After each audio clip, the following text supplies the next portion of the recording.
County Transportation. I'm the chair, and I will be overseeing the proceedings of today's meeting. Hey, Joe. But I think first we'll turn to Jim, and he'll give us the rules of engagement, as I like to call it. Great. Thanks, Scott. So this meeting is being held hybrid.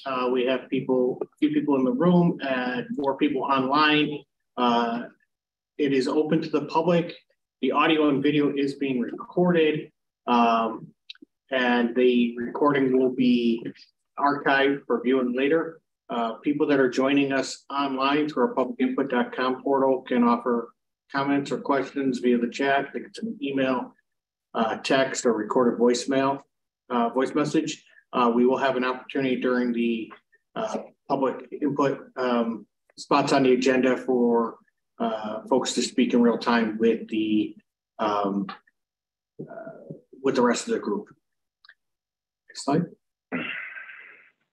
And just this is how the public gets accessing the publicinput.com and the codes they can use to get in up on the screen. All this information was provided in advance. Next meeting, or slide rather, and the agenda. Okay, thank you, Jim. And I will, I've already done the call. I'll turn to Alex for our roll call, I guess. Sure. Genesee County, Tim Hens. Present. Livingston County, Angela Ellis. Present. Monroe County Legislature, George Hebert. Ontario County, Bill Wright. Orleans County, John Papinetti. I saw John. He's on. Seneca County, Mitch Rowe. Present. If you're not actively speaking, would you please mute your lines? Thank you. Wayne County, Kevin Rooney. I'm here. Wyoming County, Devin Blue. Here. Yates County, Douglas Rappley. The Monroe County Executive, Tom Fries. Here. The Monroe County Planning Board, Rochelle Bell. Here. Sorry, we're both here. Great, glad to have you both. For the Monroe County Supervisors Association, David Dunning. Monroe County at Large 1, Scott Leathersich. Present. Monroe County at Large 2, David Lindsay. For the City of Rochester Mayor, Rich Perrin. For the Rochester City Council, James Smith. For the Rochester City Planning Commission, Kevin Kelly. Present. City of Rochester at Large, Dominic Fecketti. Here. For the Genesee Finger Lakes Regional Planning Council, Richard Sutherland. Here. Dane Lowenstein's here. For RGRTA, Miguel Velasquez. Here. Empire State Development Corporation, Stephen Golding. New York State Department of Environmental Conservation. New York State Department of Transportation, Chris Reeve. Joel Kleinberg representing. New York State Thruway Authority, John Bozer. Federal Aviation Administration, Evelyn Martinez. Federal Highway Administration, Gautam Mai. Federal Transit Administration, Uzoma Anukwe. Mr. Chairman, we have a quorum. Okay, thank you, Alex. Appreciate that. Next up on our agenda is a public forum. Is there anyone from the public that would like to address the committee before our proceedings today? No, not that I'm aware of, but we do have 3 people observing the meeting today. Okay, good. Maybe they'll talk with us afterwards. Next up, we have the approval of minutes. The minutes for the January 5th, 2023 Planning Committee meeting were included in the packet. I would entertain approval of these this time and look for a motion and a second. I would, again, as I usually do, encourage our online members are welcome to move and second our motions as well. So is anyone willing to move the minutes? Joel Kleinberg. Tom moved and Joel will second. Get you the second. Thank you. Are there any comments or revisions that anyone would like to offer before approval? Hearing none. Again, we'll adopt our motions by consensus, and only if anyone does not approve, I'll ask for that. So, is there anyone that does not agree with approving the minutes? Okay, minutes are approved. Thank you. Next up, announcements and old business. Okay, really the only announcement, basically Friday, GTC staff got moved into our new space. I think I got a whiteboard to grab off the wall from the 8th floor, and then we're completely out. If anybody wants to see the space after this meeting, you're welcome to come up. I think we could squeeze everybody in. And certainly in the future, people are welcome to come see it. I do appreciate Monroe County going through the effort of finding us something to hold us over until a more permanent fix can be found. I understand the county is still looking to see what other space they might be able to accommodate us with the space reutilization plan going through. A couple weeks ago, it was determined to find some space on the 2nd floor for the Regional Planning Council, so we're not sharing the space at least. That helped, but it was a little bit of a scramble to now repackage how we were going to fit in there. But the facilities team has been helpful. County facilities team has been helpful getting things moved for us. So we do appreciate the efforts that were there, and we'll see what the future brings us. This is intended to be a temporary. Yeah, a few months. That's the expectation. So the whether we end up staying in this building or in another county building is yet to be determined. And if the county is not able to find suitable space, the expectation would be going out into an office building.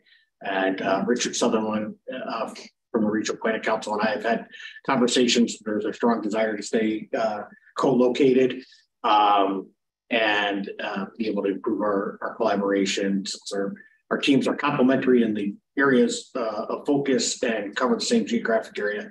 And we've enjoyed the collaboration being across the hall from each other that didn't exist when the GTC was on West Broad Street and the Regional Planning Council was on Monroe Ave. There's synergies there that we want to keep going. Great, good to hear. Is there any other announcements? I don't have any. Any old business? Alex, catch up the slide. There we go. Yeah, okay. There's nothing. No, okay. No old business. So we'll move on to our action items for today.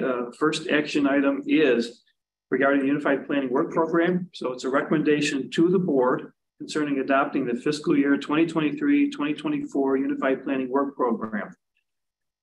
And not for public review. It was been out for public review. So this is adoption of the plan, correct? Based on public review. So Jody, I think you're going to walk us through that. I'm on deck. Thanks, Scott.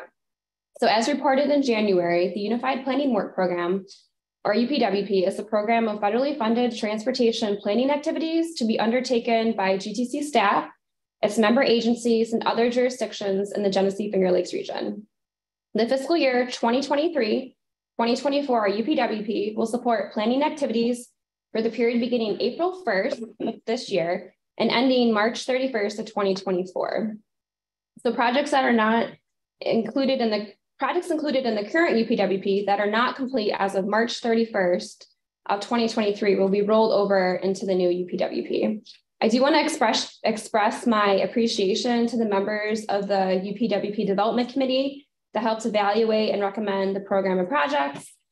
They spent a lot of time this year reviewing applications, so their efforts are appreciated. So a full draft was presented for your consideration and approval for a 30-day public review. The public review period ended yesterday, February 8th. The UPWP public review was conducted using the publicinput.com platform. Any public comments that were received by February 2nd were included in the mailing of the Planning Committee's meeting package. Earlier this morning, an email was sent to the Planning Committee members that contained additional public comments received. Based on these comments, GTC staff are not recommending any changes to the UPWP. Additionally, the New York State Department of Transportation Planning Bureau did send along some editorial comments. They were very minor, just edits to the document. Again, we're not going to be making any substantial changes based on these comments. So additionally, an applicant debrief was held during the public review. Typically, I like to hold applicant debriefs after the public review has ended, just to ensure that the planning committee can offer any input on the project selected. But the city of Batavia submitted a UPWP application for the Ellicott Street Corridor Complete Street Study. And this proposal was not recommended for funding by the UDC. Batavia did want to reach out, and they did want to, they wanted more information about this funding decision. So GTC staff, along with NISDOT Region 4 staff, including Matt Orbach from the Traffic and Safety Division, met with the city manager and their grant writers to discuss the application. So during this conversation, we were able to discern what the city of Batavia wanted to achieve, which was not conveyed in their application as it was submitted. So NISDOT and GTC staff both offered to work with the city to develop a stronger application for the next cycle. And if there's anyone else that wants to debrief, I will be meeting with them probably not this month after the board meeting. And with that, I'd be happy to answer any questions anyone has on the UPWP. But that's all I have for today. Okay, thanks, Jody. Any questions of the UPWP program? All right, hearing none. I'd entertain a motion and a second to approve. Anyone willing to move it? This is Angela. I'll move it. Thank you, Angela. A second?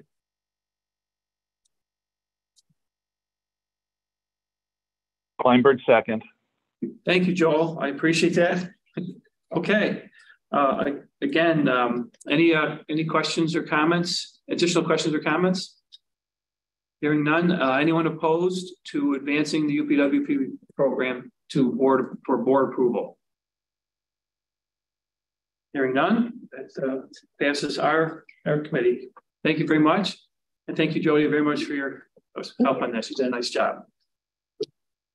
Next up, we have action concerning consideration of UPWP project scope of work, and that is task 5752, the Genesee Finger Lakes Regional Resiliency Plan.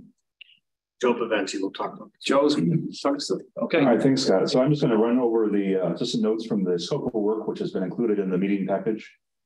So the objective of this project is to develop a resilience improvement plan for the region that fulfills the protect program requirements under the bipartisan infrastructure law. I wrote up a fairly extensive background section for the scope. I'm not going to go over all that in detail, but there are three sort of main points I wanted to bring up. So first, this project will help the region advance federal policy in the areas of climate change and severe weather events. And basically that policy is to at least study and better understand the risks that climate change and severe weather pose to transportation infrastructure and services. And so there's an interest in integrating consideration of those risks into the planning, design, construction, and operation of transportation facilities. And as part of the bipartisan infrastructure law, there is a new funding program, the Protect program, that was established that will help offset the federal or increase the federal aid share of certain projects that are eligible under that program. And so while these plans are not mandated, they will help increase that federal share if the plan is developed. The second main point for background is that our long-range transportation plan includes a number of recommendations aimed at, again, minimizing the disruptive impacts of hazards. And those recommendations include actions like relocating or elevating critical assets, adapting to hazard impacts through hardening of assets, and then incorporating redundancy principles into both specific structures and system-wide design. And this project will seek to advance all those recommendations. And then lastly, this project will build on previous efforts in the region. So back in 2016, we completed the Regional Critical Transportation Infrastructure Vulnerability Assessment. And then a few years later, we did a follow-on local bridge vulnerability assessment. And so this project will bring in some new information that's become available since then, and also allow us to consider some ideas that were not really part of those earlier studies, like looking at how these projects will influence disadvantaged communities, which is part of the Justice 40 initiative that the administration has. So the process in terms of developing the project is generally following the traditional process we use. We'll start out with a steering committee of key stakeholders, state, county, local officials. We'll develop and issue an RFP for consultant services. The first main task will be to develop an inventory of critical transportation assets, and that will begin with a review of the inventory we would put together for the previous vulnerability assessment. We'll look at what additional data is available. And we'll be looking at things like, roads, bridges, railroads, culverts, where we have the data, and then operation support facilities, so highway garages, fuel storage, those kinds of installations. The second task is then to develop an inventory of hazard impacts and extents. Again, as best we can understand, mapping, flood impacts, looking at the impacts of severe weather, and again, trying to compare those, overlaying the anticipated hazard impacts to the location of infrastructure assets. And that will lead to the identifying hazard prevention and mitigation strategies, which I expect will be sort of two tiers of strategies. There'll be sort of a series of high-level, sort of policy-level strategies, and then we'll also be looking at identifying some priority projects, and we'll have project-specific strategies for those priority projects. And then all of this information will put together into a draft report for a steering committee review. And then we'll end up with a final report with, maps, technical appendices, all those sort of additional items. So to wrap up, then, this project will meet the resilience improvement plan requirements for the PROTECT program. I did want to mention that even though public participation is not specifically part of this project, we will be reaching out to local officials. So there will be some public input through that way. And then in the future, if any of these projects are implemented, there'll be future opportunities for public involvement there. And our budget is fairly substantial. It's $150,000. Again, this is all in the UPWP. So this will be a major effort, I think, region-wide. So with that, if there's any questions, I can try to answer them. Knowing that some things we won't know until we actually have an RFP out and have a consultant on board. So I just wanted to offer up, Joe had mentioned those previous vulnerability assessments, and that was done using a framework, I believe was FEMA and FHWA had done a framework. So we were already following federal guidance on that. And Joe had an opportunity, was invited to Ohio, was it back in September? To do a peer review, talk about what we've done for resiliency planning and what we intend to do. The federal highway representatives at the time indicated to Joe they thought we had a good foundation to work from. So we wanted to build upon that effort. The other thing, I think it was November, that the federal government released the formula funds under the PROTECT program, and those are only going to states for distribution. It's not clear yet if that would include projects off the state system. So New York State does get an allocation, but the PROTECT program also has a discretionary program that we know NPOs can pursue and local governments can pursue. So having this plan, we think will help. We are getting ahead of that discretionary a little bit with what I consider a safe assumption to say that what they identified for the formula funds to be a PROTECT compliant plan will apply to the discretionary funds as well. So we don't want to wait for that guidance to come out to get this moving. Regardless of what it comes out, there'll be a lot of the groundwork will be the same. And I think it's important to note that we have some real world examples in our region. The vulnerability assessment back in 2016 had identified Empire Boulevard at the low spot at the south end of the bay as a place that was vulnerable. And in the high lake levels in 2017, the county had to take efforts to keep the water from encroaching on the travel lane. So we know that this is out there. We've seen significant flooding. We've seen the coastal issues, the state's pursuing ready. So we feel like this will be a valuable resource to the region. Good.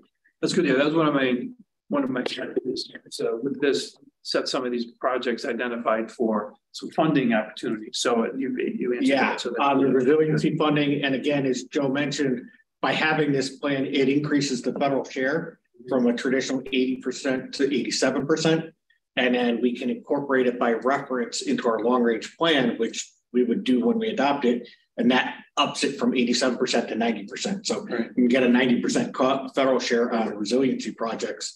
That could benefit project sponsors. Very good. Okay. So what's the estimated project timeline to have I'm thinking at most either about 18 months. May not be that long, but like given the scale of this effort, it's going to be a major endeavor. So yeah. So that's include 9-county region. The whole 9-county region, yes. Yeah, I think your schedule here has completion by the end of 2020. End of next year, yes. Yeah. And obviously, we would want to get it done as quickly as possible to take advantage of future discretionary grants. Obviously, we won't have a protect plan finished with discretionary grants or announced in this coming quarter or the summer, but we might be able to build on some of our past efforts and all hazard mitigation plans that have been done by counties, our previous vulnerabilities. So we might have an opportunity to still go after some resiliency funds, even though that's not done. But we'll have to wait to see what comes out with the notice of funding opportunity. Okay, very good. Any other questions or comments on this? Looking forward to a great study on this. So, all right, I will entertain a motion and a second to recommend this to the board. This would just be a planning committee. Oh, you're right. Okay. Great, thank you. Yeah, thank you, Pam. A second. I'm sorry. No, yeah. Surprise. I'll entertain a second from any of our members online. This is Dominic. I'll second. Thank you, Dominic. Appreciate that. Okay. Who made the motion in this? Tom. Great. Thank you, Tom. All right. Since there's no other comments or questions, anyone opposed to advancing this work? Hearing none, it passes. Thank you very much. We're good to go. Thanks, Scott. All right, brings us up to our next group, Transportation Improvement Program. We have actions. These are planning committee approval actions, and I would recommend that we adopt them as a group. We'll hear all projects and then adopt them as a group. Although I should say these have been vetted by our TDC committee. So these have been reviewed and recommended for this committee today. So we could dispense with full presentations unless there's anyone who has a particular project they want to have more information on or have particular questions on. And then we could just adopt them as a group. Yeah, explanations were provided in the cover memo that was in the meeting package. Right. Anyone interested in any specific project? Okay, hearing none, I would look for a motion to approve in a second. Kevin, I'll move for approval. Thank you, Kevin. And a second. It's always Irish person. Tom will be our in-house mover a second. Thank you, Tom. Okay, if there's no other further questions or comments, is there anyone opposed to approving these projects? All right, thank you. They are passed. Those actions will take place. Menu on the screen. Next up is these are recommendations to the board of TIP actions. Again, I would recommend adopting these as a group. And again, these were vetted by the TDC. So unless there's anyone who has any specific questions or comments about any project, I would offer that we have a motion and a second to adopt, recommend these to the board. Hearing no questions or comments, can I have a motion? This is Kevin. I'll move again. Thank you, Kevin. And a second? It's Dominic. I'll second. Thank you, Dominic. We got some reliable players here. Again, if there's no other comments or questions, anyone opposed to advancing these to the board? Hearing no opposition, they are passed. Thank you. These will be recommended to the board at the next meeting. All right, next item is the long range plan, which there's no action items at this time. So that brings us up to related activities. That would be a recommendation to the board amending the National Performance Measures Report for the Genesee Finger Lakes region and the federal fiscal years 2023-2027 TIP by revising the Highway Safety Improvement Program and Highway Safety Performance Targets. Alex, That's can we get that into an acronym? Trying to, so the HIP and highway safety targets are updated annually. So the targets continue to move out an additional year.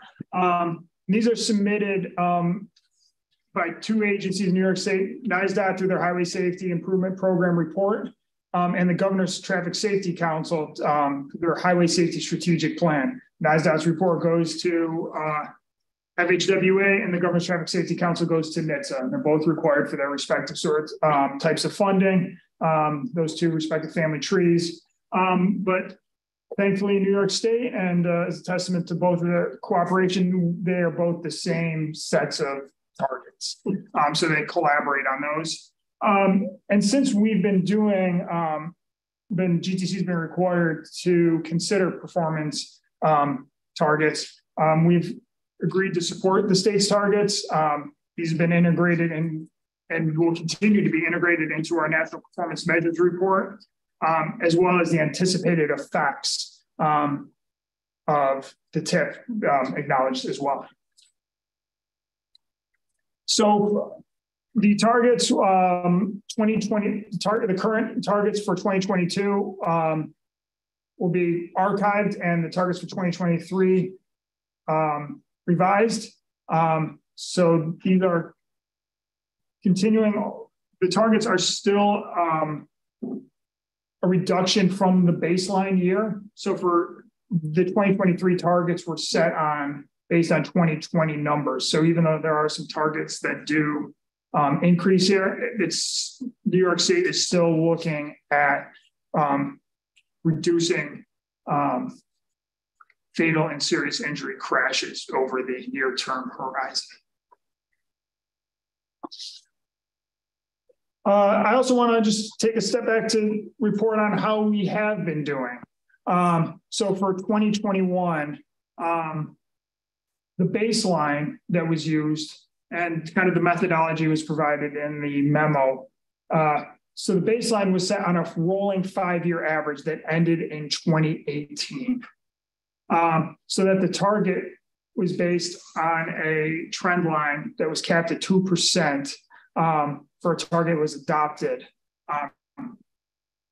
And then how did we do in 2021, the year of which we have complete crash data right now? And there is a lag, so we'll talk 2022 numbers later on in the year. So significant progress was only made in one category, but it's an ongoing process that's, through the reporting and through the deliberations that happen at the state level that are happening at the MPO and other levels, ongoing monitoring of these issues and kind of dissecting the how and why. So for there are a couple of data considerations. Serious injuries have trended upwards due to the model minimum uniform crash criteria definition of serious injuries. So of the TABCO scale, New York State's been implementing that through the whole top to bottom of crash reporting up through data analysis systems. Some areas downstate have had some more robust and electronic reporting through the TRACS system. And then why we've been seeing some dramatic increases in the rates is even though some of the fatal injury crashes stay pretty flat, the VMT has gone down as well. But these are not excuses. So NISOT submits, in addition to the HSIP plan, is an implementation report, kind of breaking down how they're going to try to make significant progress on these targets.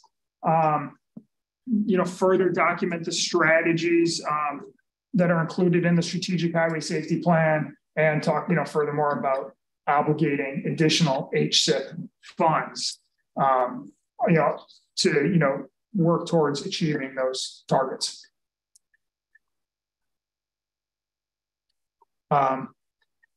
So just my hope to kind of talk about, we've been bringing targets, from years, even before we really started having actuals, and now we're having actuals, and now like to show kind of what the feedback loop is here. So there's more to come. And I think, as we begin to do our own regional safety plan, we will talk more about target setting ourselves as a region, try to break down more of kind of how we've looked at some of the trend lines, ways of disaggregating crashes into particular emphasis areas. So it's really been capacity building, but I think the action that we're seeking a recommendation for today would have the board continue to support NISDOT's target setting.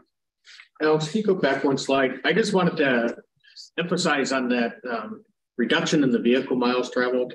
That is something, a pattern that has been seen nationally. During COVID, driving went down quite a bit, but the crashes didn't necessarily, and in some cases it even increased. Crashes with pedestrians, crashes with bicyclists. We saw higher speeds for motorists. There was less traffic on the road, but more risky driving behavior. So as Alex said, the baseline, the base number went down. So if you remember your math, the bottom number goes down, so the rate goes up, even though the actual number of crashes might not have changed, or could even have gone down. So like I said, that is a pattern that has been seen across the country. It's not unique to New York. All right. Any other comments or questions of Alex on the? Okay, hearing none. I would ask, this is this be recommended to the board for approval. So I would recommend I look for a motion and a second to recommend this to the board. Ontario County will move it. Thank you, Tim. And a second, Tom. Thank you very much. Okay, any opposition to recommending this to the board? Hearing none. Measure passes here. Thank you, Alex. Appreciate that. Forward that to the board next meeting. All right, this brings us up to our reports for today. First up is the status of UPWP projects. And we start off with GTC. I just want to give Alex a chance to catch up on the slideshow. Okay.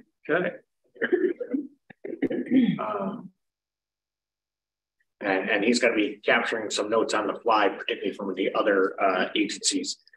So under strategic planning, I was tasked with developing a 3 to 5 year strategy by GTC leadership, that being Chairman Lefebvre, Vice Chairman Inglesby, as well as our host agency CEO. It started with Bill Carpenter and it's continuing with Miguel Velasquez.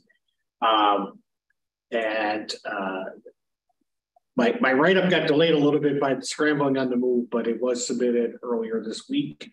So I'm waiting on some feedback from them, how we'll move forward, working through the board on that.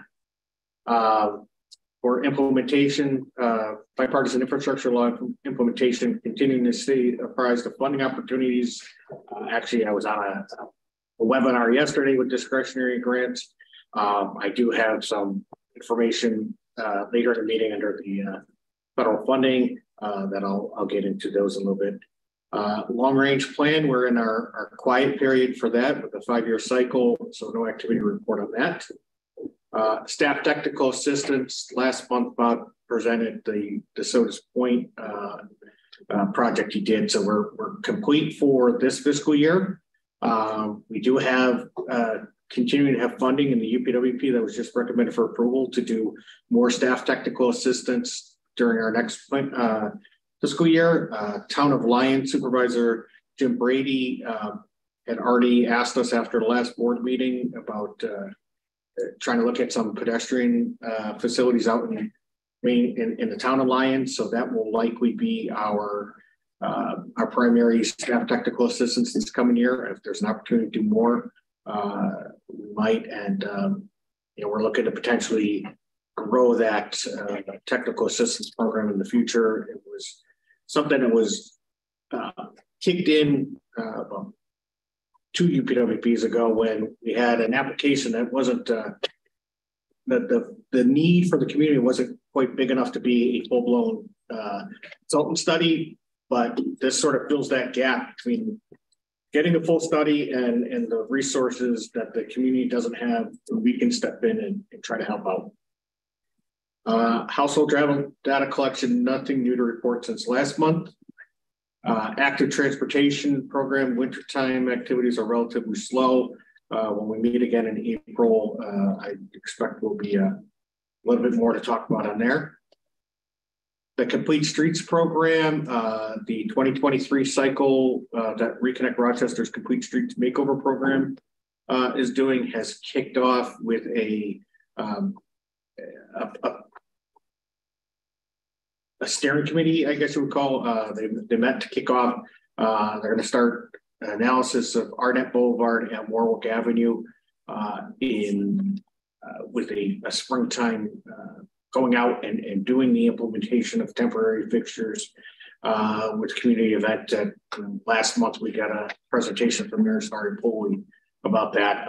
So that's moving forward. Safety planning outside of the performance measures that Alex just talked about, nothing in particular to add to that. The resiliency plan scope of work was discussed and approved a few minutes ago. Thank you for that. Congestion management and travel time data collection, nothing significant happened there. Our traffic volumes are still pretty low and are relatively low. We don't see travel lags and congestion, which I guess is a good thing.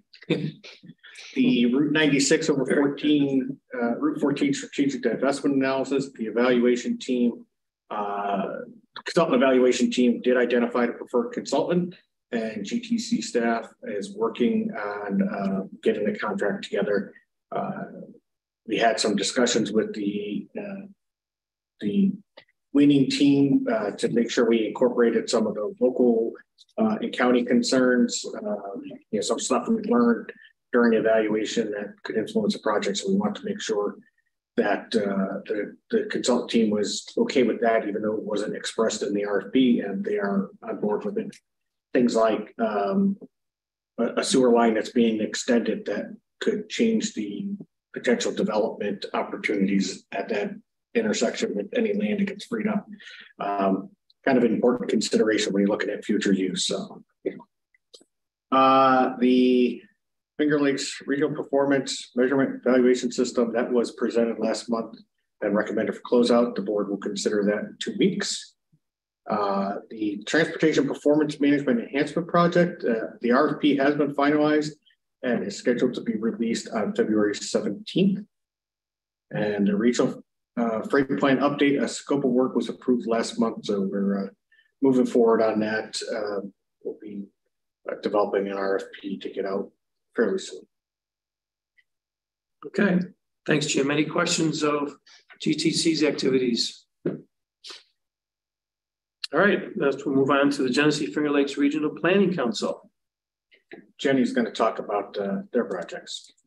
Unfortunately, I can't talk too much about the regional land use monitoring report. I thought we had sent, I believe we tried to send you something the other day, and I don't know if it ever made it. Yes, we did get it, and thought you were going to speak to it. So I can speak to the Last Mile or Less project. Sure, go ahead and then I'll pull up. Perfect, excellent, awesome. Okay, so the Last Mile or Less project.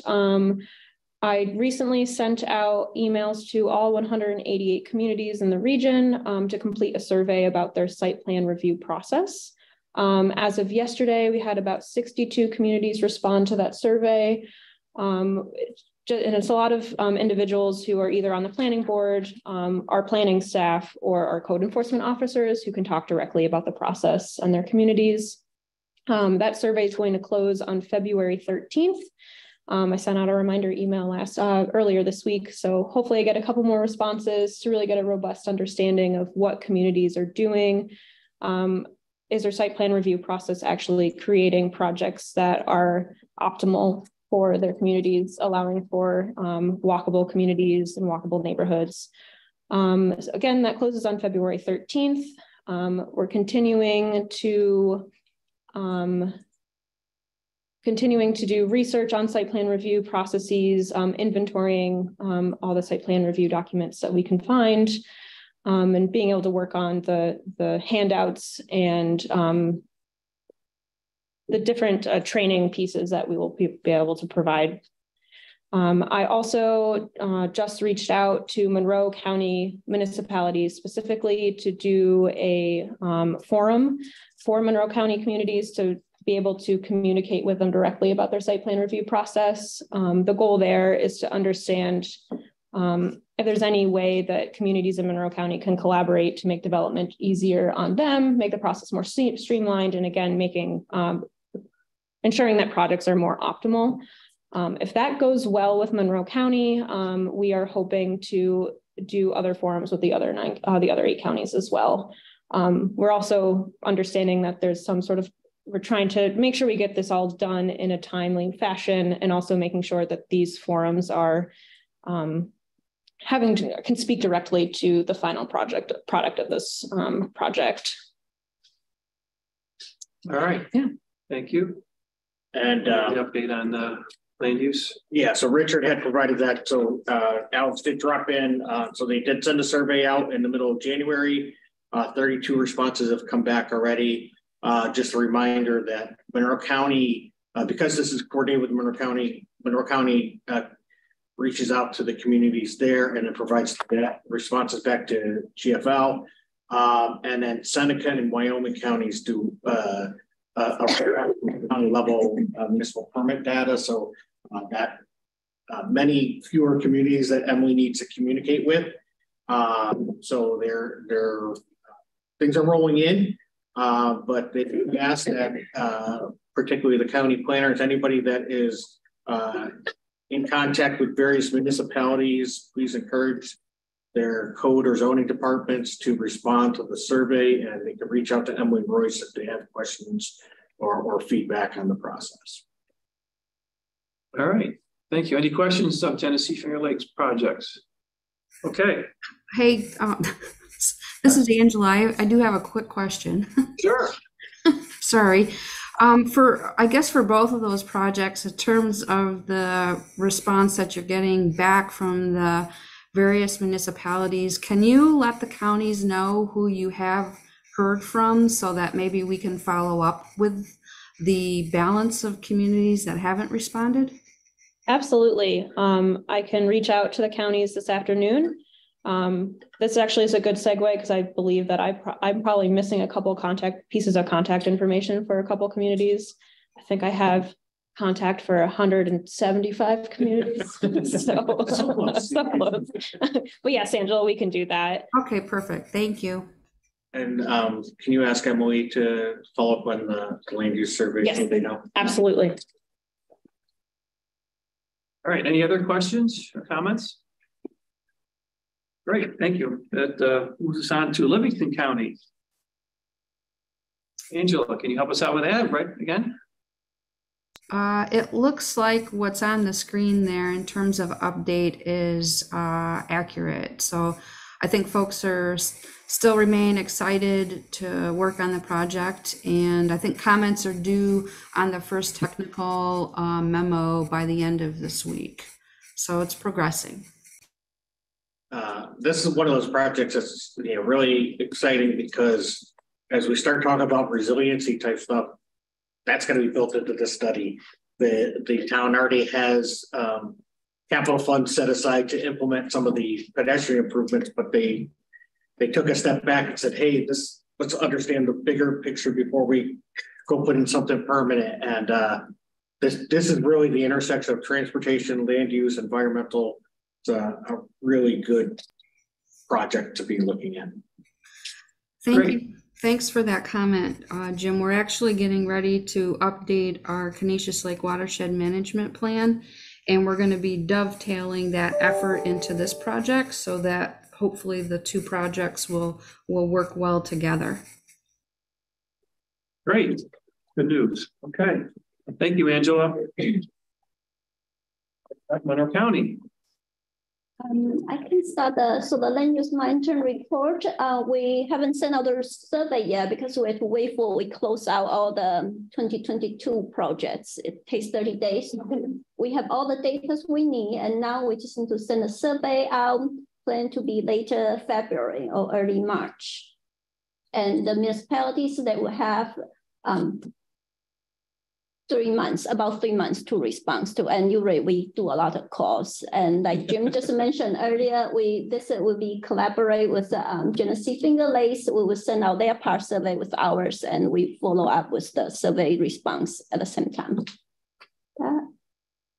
So, okay, you want to do the active transportation plan while you're? Sure, yeah. So the active transportation plan right now, the consultant is working on implementation strategies. So this is the last task.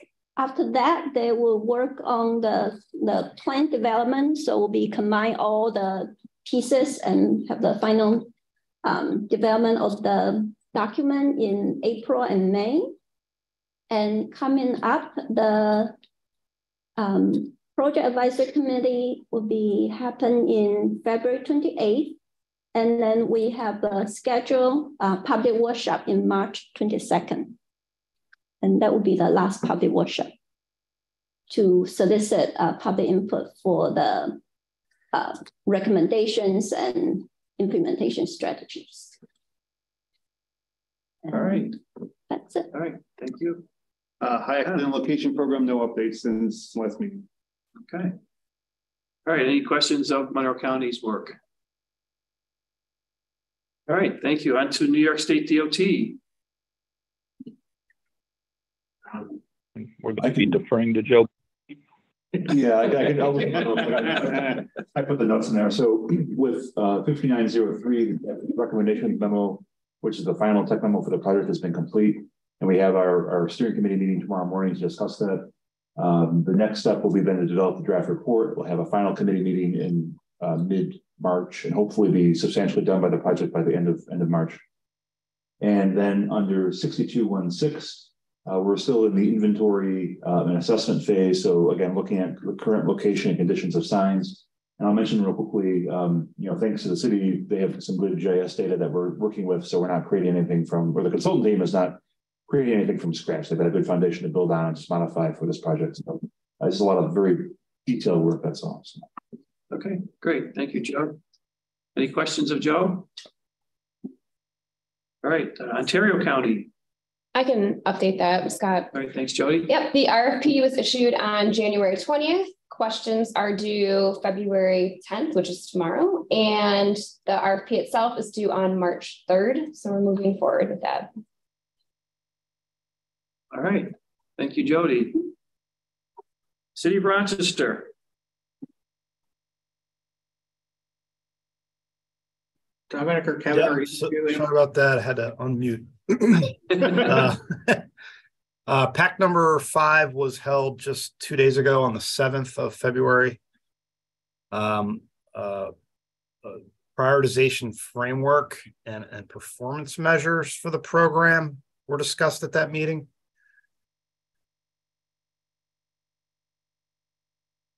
And at PAC meeting number 6, which is planned for the end of March, recommendations will be presented. Policy and program recommendations. So it's moving along. Great. Any questions of Dominic on the city's project? All right, moving on to RGRTA. Sure. So this is Eric Farr, Test 8538. We continue to evaluate what changes need to be implemented for our April pick. Task 8543. That study is expected, draft report is expected later this month. 8544, the team has recommended awarding a contract to VIA for that study. And then task 8553, en route charging feasibility study, the draft report is in hand and being reviewed internally. I just wanted to add, as I understood it from Bob, the rural on-demand transit, we're waiting for some of the rural village route study to finalize so that it informs the next study. So the contract's been awarded, but it's a little bit of a slow start to, like I said, have the other study informed. And Eric, if I misspoke, please correct me. You know better than me, probably, so I'm good. Eric, while I have you real quick, talk about on-demand. Just a quick question: Is the overall on-demand program meeting its goals, objectives, serviceability being met pretty adequately, or? Yeah, I don't know the statistics, but sorry, what's that? Miguel might have dropped off. I would say, based on what was said at the Board of Commissioners meeting last week, that the on-demand is exceeding expectations. Oh, exceeding.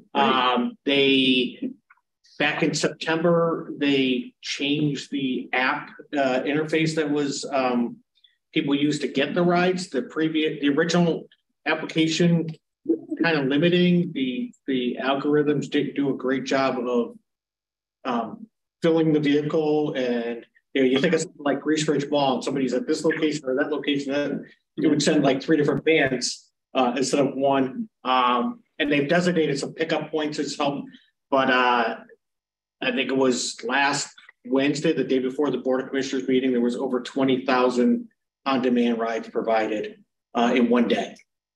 So the ridership is going very well. The limiting factor at this point is vehicles available and trying to get more vehicles with supply chain issues and drivers. Trying to get drivers on board. If anybody's looking for a job driving a vehicle, RGS is hiring. But they're struggling to put more service out there because they just don't have people to drive the vehicles. Okay. Good. I mean, I see them all over the place. I'm thinking, wow, they're really they're being put to use. Like I said, over 20,000 trips, or 20,000 rides in a single day last week. Great. Okay. And that was a breaking record. So yeah, sorry, I was talking with my mute button on. It's around 1,000 trips a day. But yeah, it's exploding. I mean, we used to do about 650 before the upgrade of the software, so we are about 1,000 right now. Sorry, was it 20,000 for the month, maybe? But no, we're serving a lot more customers. Of course, the problem is resources, as Jim mentioned, and the fact that our fulfillment rate is in the 63, 64%. So there is a lot more demand that we can fulfill at this point.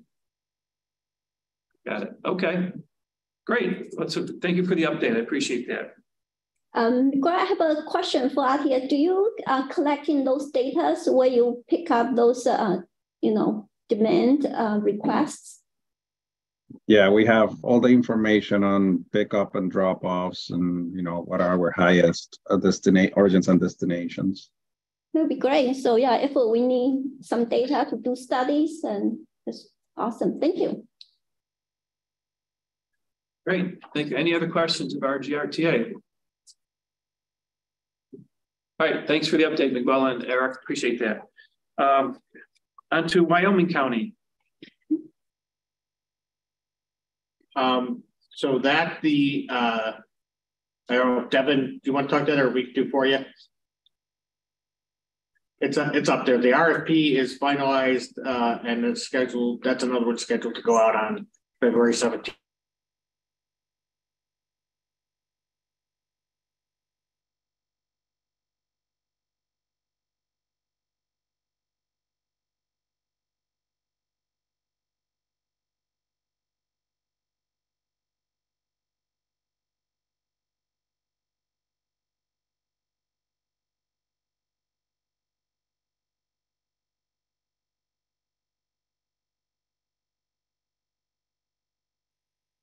You guys froze.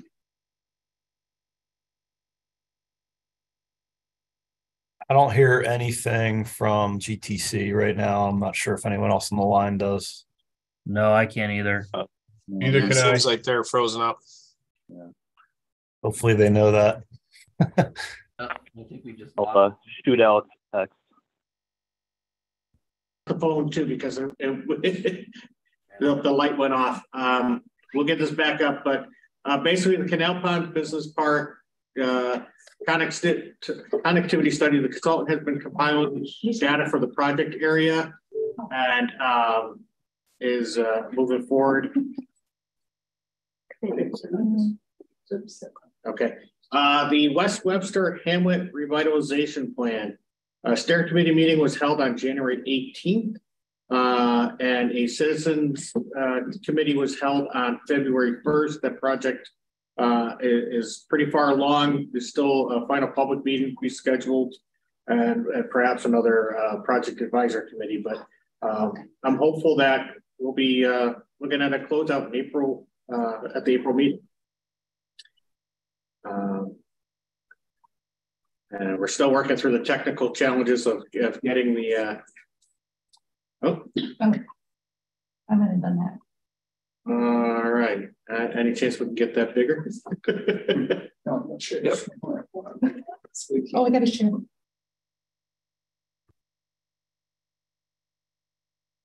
And then the only thing left after that is the studies that are completed so far. So without the advantage of what's on the screen, is there any questions? Oh, here we go. Okay, sorry for that glitch. All right, so any questions of Jim and the other agency reports? Okay. Brings us up to TIP staff modifications. Since the last time the planning committees met, there have been 8 projects processed through TIP staff modifications. And these have been reviewed by the TDC with no objections. All right. Thank you, Alex. And any other matters, Jim, that we have in the federal legislative funding update? Yeah, so wanted to just, as I alluded to earlier, nothing new on the legislative front, but some upcoming grant opportunities. Right now, the rebuilding, well, the RAISE program, formerly Tiger or Build, is out and with applications due by February 28th. I'm not aware of anybody in our region pursuing those. Last year, Webster submitted something unsuccessfully, but I haven't heard about any new submissions. If there are, and if there's anything GTC staff could do to assist, please let us know as soon as possible. If you know of any. The next 2 are FTA grants that I'm sure Eric Farr is on top of, with buses and bus facilities and low or no emission vehicle that our GRTA has been successful in getting awards in the past. Those are due April 18th. Charging and fueling infrastructure, basically under the National Electric Vehicle, I don't remember what the I-Stand initiative. They're expecting to release the notice of funding opportunity, they say winter, on the 30th. They said that meant Q1, so the next 6 weeks, I guess, 7 weeks. The Protect program, discretionary, as I alluded to earlier, they're anticipating, late winter, early spring for putting something out. The Safe Streets and Roads for All grant program from the Office of the Secretary of Transportation, they plan to release in April. transit-oriented development pilot program from FTA is a little bit new. I don't know if we might have some opportunities there with the high first frequency routes. Alex shaking his head no. That's in May. I think that's really geared towards like what rail projects and stations there. Next slide, please, Alex. So, oops, I repeated the transit-oriented. Apologize for that. Multimodal project discretionary grants. This is some of the major projects they call mega. Infra is another big project, but there's a rural category through the Office of Secretary of Transportation. And I believe that's one of those programs where they're trying to get 50% out to rural areas. Depending on which definition they use. Some say if it's under 200,000, it's rural. Some programs have under 50,000, it's rural. That's not necessarily what the census defines as rural. So we'll have to look at each opportunity as it comes. Thriving communities and reconnecting communities. Again, some opportunities potentially for some of our more projects that enhance livability and bring lessen the impacts on people, particularly with their health. And then another round of bridge investment program in the summer of 2023. You may recall we were talking about this last fall with the I-490 bridge, one of the I-490 bridges over the canal and Craig Road, I think it was, Joel. But the lift to get through that application process just was it was a challenge, but the lesson learned, we came away with that as like, all right, well, let's look for the next opportunity. And Joel has coordinated with Chris Tortora on our staff, and we're trying to look at what might be the next major project that we could pursue and start pulling our data and our analysis ahead of time before the application's even released. So we have a head start. But again, notice a funding opportunity expected in the summer. There are others that are in the fall. Alex, you can go to the next slide, please. I try to put up some resources, and we'll make sure we put this on our funding opportunities page. But that first link you see there is for basically a calendar. Those dates I just gave you came off that calendar. That is something that they're continually updating. Federal Highway, USDOT honestly has been really good about getting that information up. They've also created this tool, the DOT Navigator, where you can go in and say, hey, I'm a county, I'm a town, I'm an MP, whatever, and sort of what area that you're interested in, and it'll come back with, hey, look at this program and this program and this program, and you have links to get, maybe it's safety, maybe it's rail crossing, whatever it might be, helps you filter through all the different opportunities to identify some potential opportunities. They've even added this discretionary grant preparation checklist, so you know ahead of time, here's the kinds of things you need to do. There's resources of how do you do a benefit cost analysis? Go to this, here's this tool, here's links to calendar. There's a lot going on there. Joe mentioned earlier in the resiliency of the Justice 40 initiative. That's looking at transportation disadvantaged communities. There's a range of, they have some areas of persistent poverty, area of transportation, trying to remember what to call it, but lack of transportation options. And some are zip code based, some are census tract based, so it's really all over. And it's not necessarily limited to, the disadvantaged communities are not just within the city of Rochester, and it really depends the criteria they're looking at. And like the maps, there's different terminology for different programs. So we're going to kind of keep trying to look for opportunities and work with communities. And then there's also a portal dedicated for, specifically to rural projects. Again, I'm not sure if they're talking under 200,000 population or under 50,000 population of that, but they have, the acronym is ROUTES, ROOTS, and it's like rural opportunities, something, something. But there is a concerted effort to look at some non-urban areas as well. So these are some resources. They link to many other resources. Again, USDOT is doing a really good job of putting stuff out there for the bipartisan infrastructure law. There's also the Inflation Reduction Act that might have some transportation opportunities. And they're trying to make the resources available. I think it's a double-edged sword. They're trying to get the information out so people could apply, but the more people that apply, the more competitive the programs are. The last build, they had, I think, nearly 1,000 applications requesting like 10 times the amount they had available. So it becomes very competitive, but anything we can do from GTC staff perspective to help folks put together a more competitive application, we're willing to do. Yeah, thanks, Anajan. I did attend a webinar, or sat in on a webinar yesterday that focused on the Navigator site. Oh yeah, yesterday afternoon. Yeah, I was on that same. Okay, it's a pretty comprehensive site that has, like you said, all kinds of resources available to anyone to learn about the grant and how to apply for it. And it's just so I think I'd recommend anyone go to that. Yeah, and yesterday's webinar, they're going to be putting a recording on, I think they said the Navigator page. Yes. So, and it was just focused on being able to access discretionary programs. So even if you weren't able to participate in the hour-long call yesterday, you can get a copy. You can view the recording. I imagine within a few days they'll have that posted. Yep, they did say it would be out there shortly. Jim, this is Joel.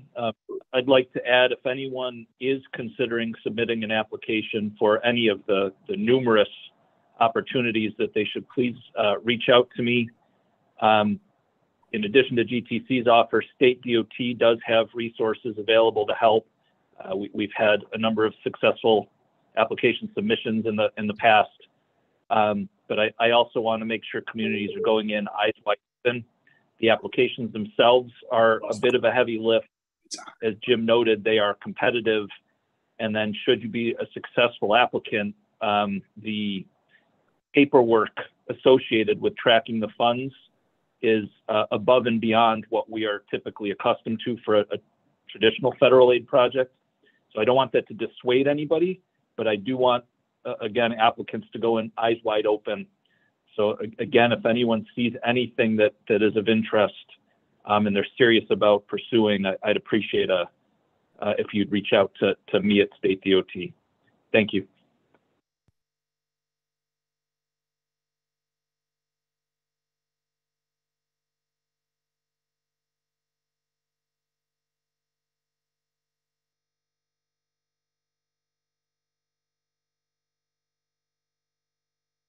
And for those on the line, it seems that maybe we've gotten frozen again. Anyone hearing anything out of the room? I heard everything you said, but I hear you, Joel. Yeah, we got you, but I think GTC is locked up. All right, I'll shoot Alex another text. Folks online, we're having some technical issues in the room with the Wi-Fi. Trying to get it reestablished.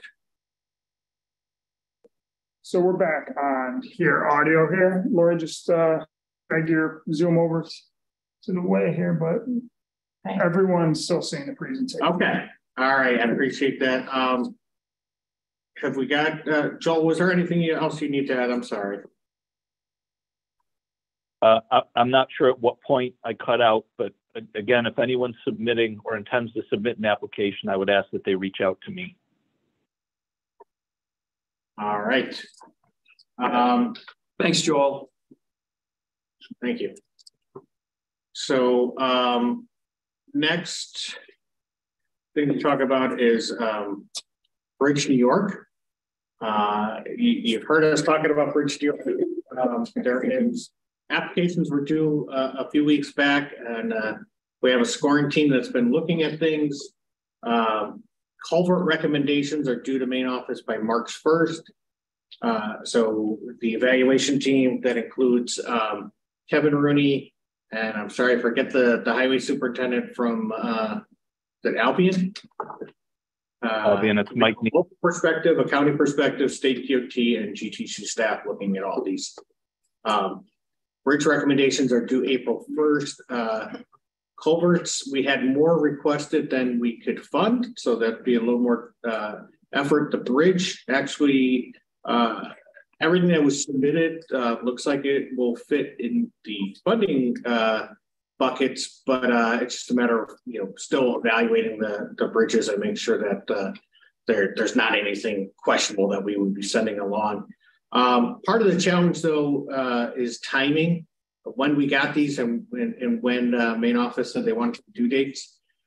So a question before the planning committee, as far as recommending some projects, we would prefer to have a planning committee recommendation to main offices. This is what we're recommending for culvert projects. Again, I mentioned previously, these are all state funds, but Joel, to his credit, said he wanted to follow and respect the TIP process, even though it wasn't required for the culverts. And then the bridges, we do not have any meetings scheduled in March to make an April 1st deadline.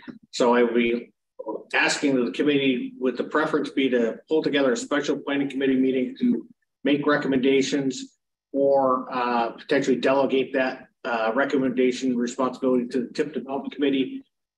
Regardless, whatever projects are awarded, we'd come back and have TIP action to actually incorporate the funds. At this point, it's just, hey, here's what the region's recommending to main office to fund, and main office makes the final decision. And Joel, please add anything if I missed anything. Nothing here, Jim. Thank you. That's a good summary.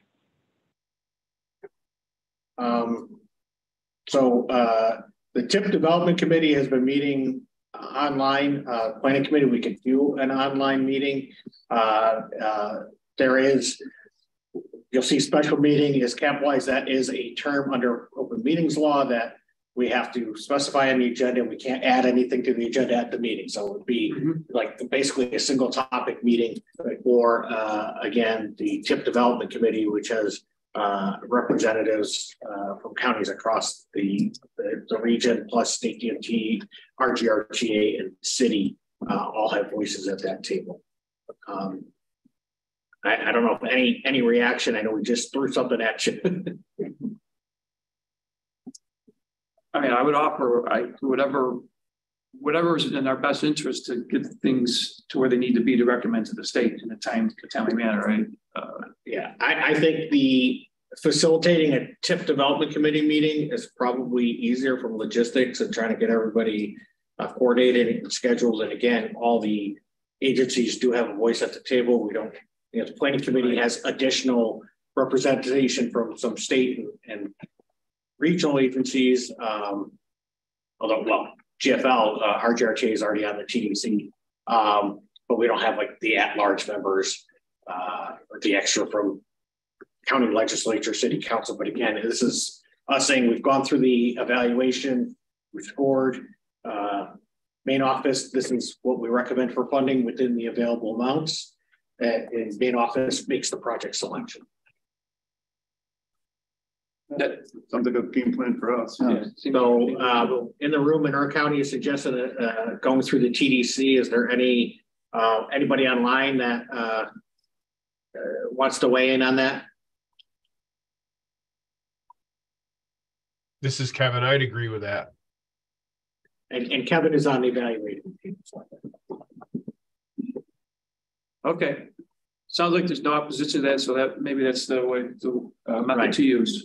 So we'll schedule a TDC for later this month so we can make the March 1 deadline for culverts and get something on the books in March for the April for the bridges by April. Great. Thank you. All right. All right. Thank you for that update, Jim. So, and there are no other GTC matters? Right. Public engagement highlights. Yes. So Jody already talked about the public review period for the UPWP.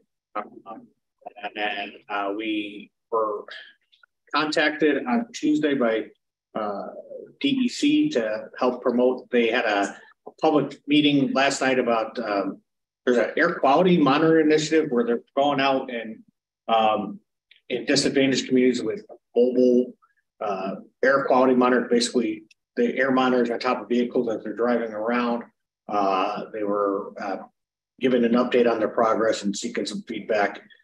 We didn't repeat it on social media. Unfortunately, we got it. It came in after hours on Tuesday. We saw it yesterday morning. We did put something out, and the meeting was last evening.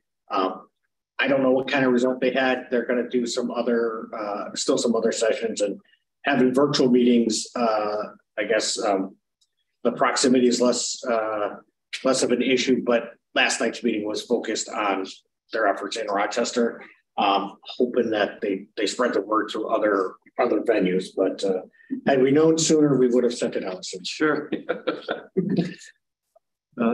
Maybe a strategy they have for participation. Well, I'm assuming they were working already with some groups of stakeholders in the community, and they knew, but it was sort of like, oh, maybe GTC folks would be interested. So again, being focused on Rochester, because the most efficient way to get it out to members of the public was, I think it was Twitter and Facebook. We put it on Lori. It didn't make sense to like email to the planning committee. Right. Okay. And then we're aware of some other our outside our partner agencies.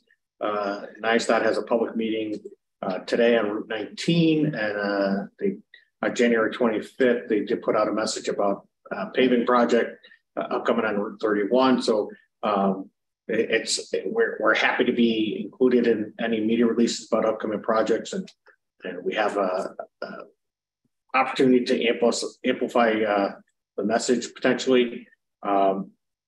Last night, or maybe it was during the day, but City of Rochester yesterday had a public meeting on the Genesee Street reconstruction project, which probably will have great interest from the neighborhood there. And then we're aware that on March 22nd, the public workshop for the countywide active transportation plan is coming up. And since we won't have another planning committee meeting before then, we want to make sure we pointed that out. Again, anything that folks have, you want us to help amplify, get the information to Lori, and we can repeat it. Right. That's good. Very good. Any other member agency or partner updates? Okay, hearing none. Brings us to new business. Is there any new business to come before the committee today? I do not have any. Any from our member agencies? Okay, hearing none. Brings us up to our second public forum. Is there anyone from the public wishing to address us based on our proceedings today? No. No? Do we lose any attendees along the way, or do we keep the three? The whole? We had a total of 7. 7? Oh, okay. Excellent. Okay. Very good. All right. Brings us to the end of the meeting, and our next meeting would be scheduled for April 13th. Again, same terms would be conducted here or in person or online if you choose. So if there's no other business to come before the board, the committee today, all right, back to meeting adjourned. Thank you very much, everyone. Thank you. Thank you. Bye, everyone.